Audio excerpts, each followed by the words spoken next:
The member for the 35th, Representative Couture. Thank you, Mr. Speaker. Hard to follow what I just heard. I couldn't agree more.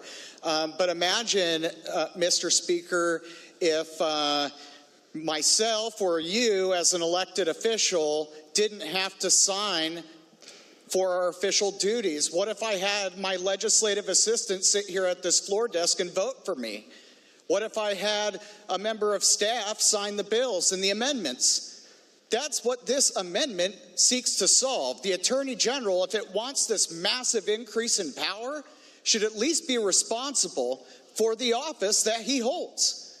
And he should sign on to what I believe is blatantly unconstitutional CIDs at the very minimum and be responsible for the office that he holds. Mr. Speaker, myself and you have to be responsible every day for our duties and responsibilities for our elected office. This amendment seeks to make sure that Nick Brown is responsible for his. Thank you, Mr. Speaker, rising in support of the amendment.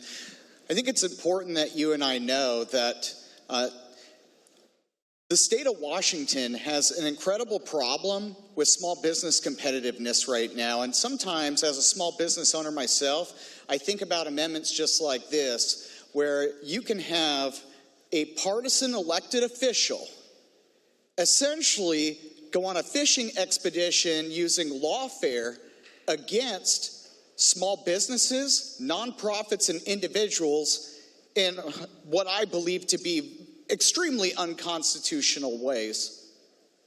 And then go on this fishing expedition and then pull the rug out from under the small business. And I wonder if anyone in the Attorney General's office has ever run a small business and ever signed the front of a paycheck instead of just the back.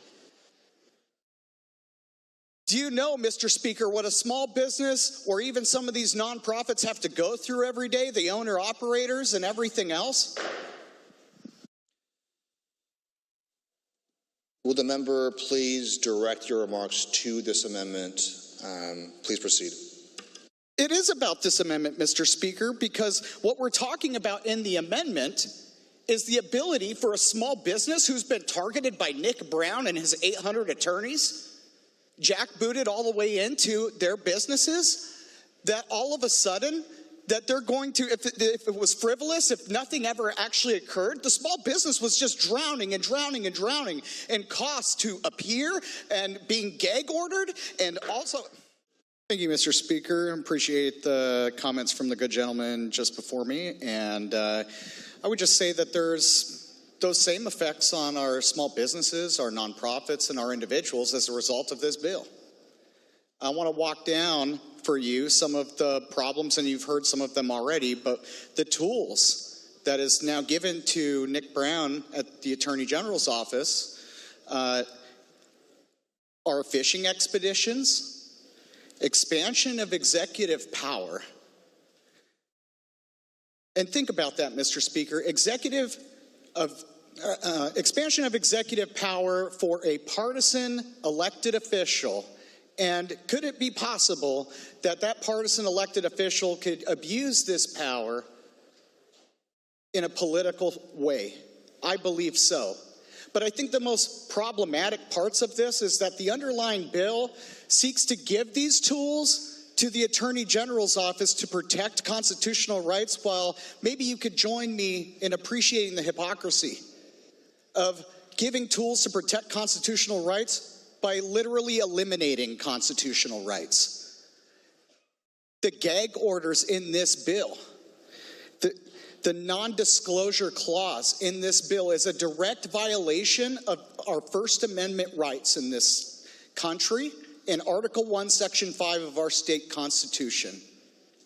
And to have, without any due process, without a judge, to have the Attorney General's office be able to seize your papers is a direct violation of Article 1, Section 7 of our state's Constitution and the Fourth Amendment to the U.S. Constitution.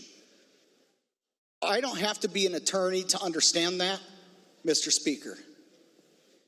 What we're doing is essentially giving the Attorney General's office this broad, new, sweeping power that it never had before, so that it can be weaponized against small businesses, nonprofits, and individuals that maybe the Attorney General's office doesn't like. And Mr. Speaker, that is especially chilling, giving 40 years of one-party rule in this state. Please vote no.